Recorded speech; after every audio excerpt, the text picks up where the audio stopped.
Green. Green was gone. Winter had turned green to white. White meant one thing to Ed. White meant sled. And Ed's sled meant that Ed was the happiest. His smile was the biggest. His sled gleamed.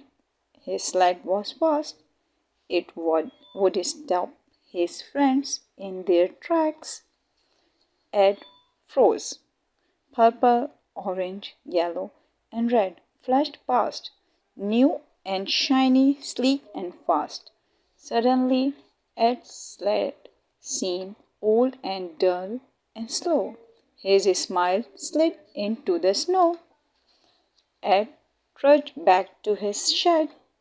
He set to work to build a spectacular sled, a sled that would freeze everyone in their track.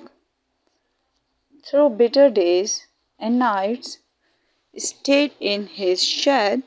Just when he thought his sled might be ready, a frosty voice inside his head said, "Not quite, not quite, the biggest, or the fastest, or the best yet."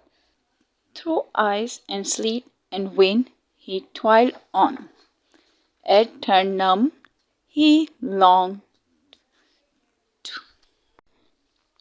Ed turned numb. He longed to come out of his shed. He knew he was missing out on all the fun in the snow, but the icy voice inside him said, "No, Ed, not yet."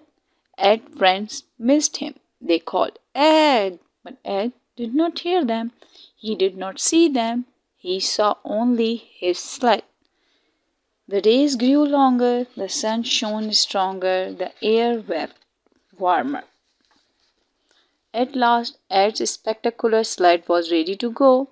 He set off up the steep hill. He did not see blue peeping out of the snow. He did not hear the blackbird's lilting song, but he did feel a plip and another plip, plip, plip, plop. Stop, Ed gulped. But the rain ignored him. It poured down on white, and with each huge drop, Ed watched white turn to green. Ed sat slumped by his sled. The slopes shimmered white with daisies. "My sled was the best," he sighed. "It was the biggest. It was."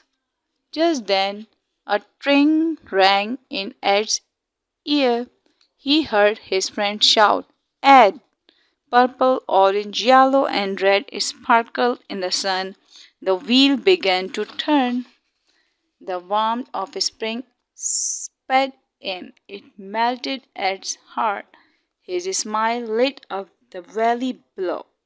It stopped his friends in their tracks.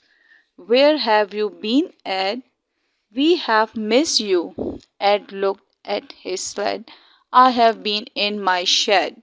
He felt a bit silly. Now we'll whiz together in the wind, and Ed's head spun with happiness.